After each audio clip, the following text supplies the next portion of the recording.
Hi, I'm Jacob Mills. In this video I will walk through one of the missions that I was a level designer on in The Division 2, NSA Security Alert. This mission is one of 8 classified assignments that we released as Year 1 post-launch content. As well as the usual focus on combat, these missions were intended to provide more backstory and lore, as well as collectibles locked behind increasingly elaborate puzzles. During our research we came across this picture of the Bahnhof data center in Stockholm, and it set my mind racing with possibilities.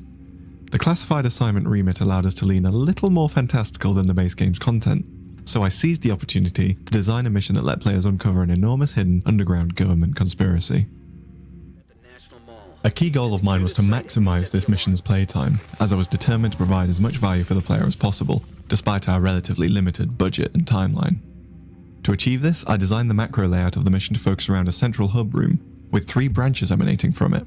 The players must return to the hub after visiting each branch, and I took advantage of this structure to provide 3 separate but distinct combat experiences, all utilizing this one space. Players find the entrance to the mission from the open world, via a maintenance door found in a sinkhole just a stone's throw away from the capital. This leads them into a decrepit emergency exit, a quiet, safe space to finalize loadouts and group up before delving deeper. Even in this first space, I wanted to start reinforcing the themes of security and secrecy, in this case using the locked gate followed by a long descent downstairs. The first encounter takes place in a long underground tunnel, based on the real tunnel network that runs between governmental buildings in DC. The gentle curve and regular pillars limit the player's view, encouraging them to push up a series of front lines as the enemy faction, the Black Tusk, mounts their defense. The defunct tram cars provide an elevated vantage point, or a relatively safe nook to recover in, for players and enemies alike. Once this encounter is wrapped up in the terminal station, players can follow Black Tusk's trail downstairs, but they've sealed the entrance behind them.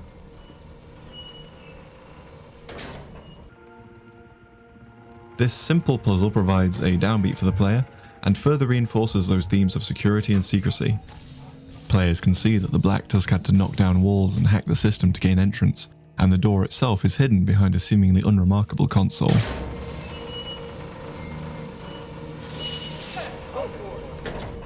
Through this door, players are greeted with the true entrance to the facility.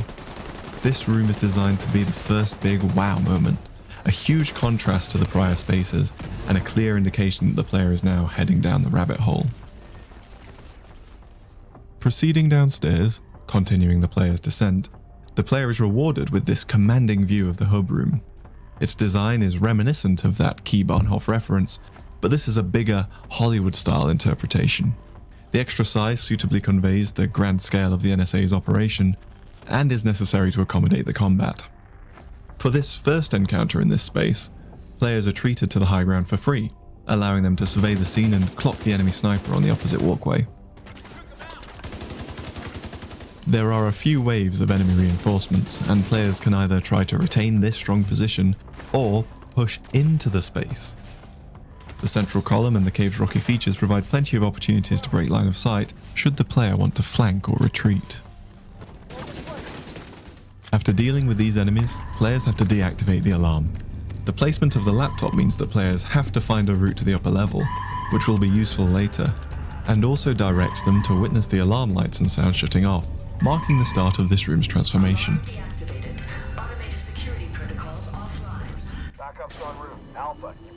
Players are directed to the generator room to restore power, and find Black Tusk already there tinkering, attempting to do the same.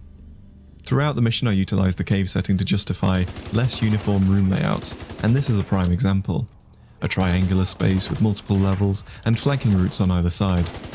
The player enters on the high ground, but the field of view is wide, and the enemies are spread out. Once this encounter is complete, the player is given a break, doing some interactions to restore the facility to full power, being rewarded with a lighting change, and a new wave of enemies pouring in through the door.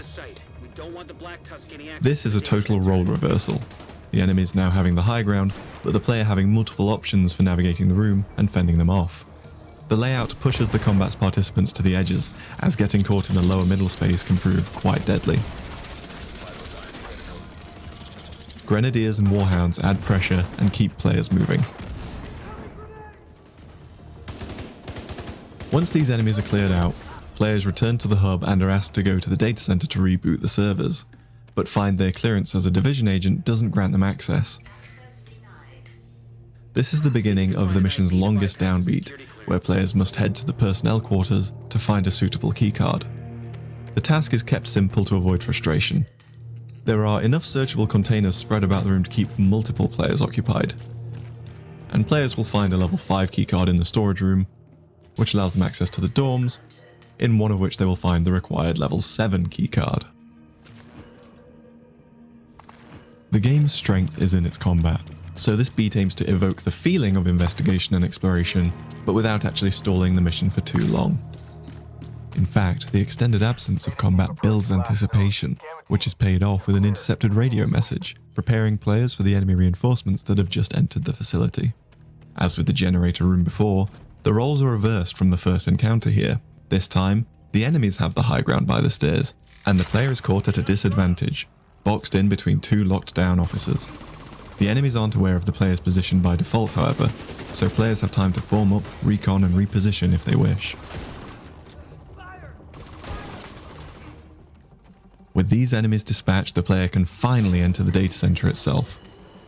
I wanted to emphasize the importance of this task and invoke a feeling of awe, so on entry, players are greeted with this dramatic lighting sequence.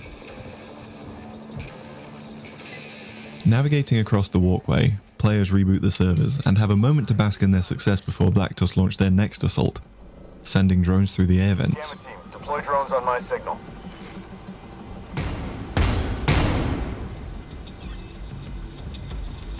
When this mission released, the only other place in the game where only drones attack the player was in the raid, so this is an exotic gameplay beat. Though it's not really needed for the drones, there is enough cover here for players to form up, and it is utilised when the two drone controllers do eventually make their appearance. Defeating these two gives the combat a clear endpoint and a satisfying conclusion.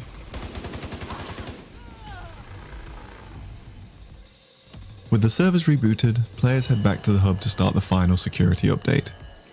The data center is separated from the hub by a secure airlock, which is both thematically appropriate and a method to ensure that players are all together, so that we can lock the other doors and keep the final combat constrained to the hub.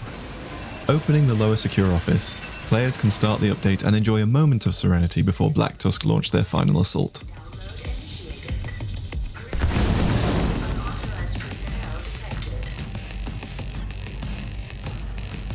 Ceiling vents blow open, smoke grenades are tossed into the room, and enemies rappel down from the ceiling.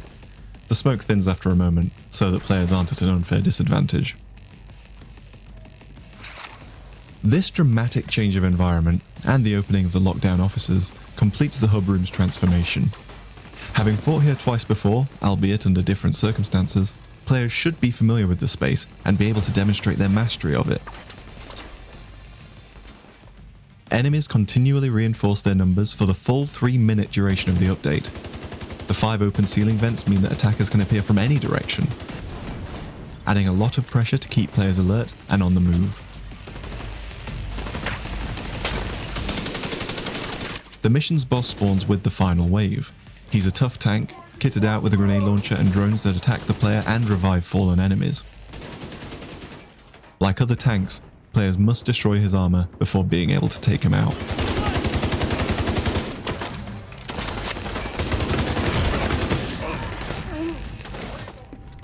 With Black Tusk taken care of and the update complete, the mission is finished and players can proceed to the exit door to leave. Classified assignments remain open for exploration, however, allowing players to find any collectibles they may have missed.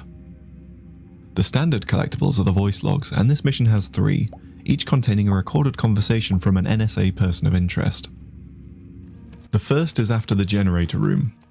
Players exiting might spot this seemingly inaccessible balcony, and notice that with the power on they can now interact with this door console, which leads them to a staff kitchen, the first collectible, and the now accessible balcony, which has a couple of bonus loot pickups.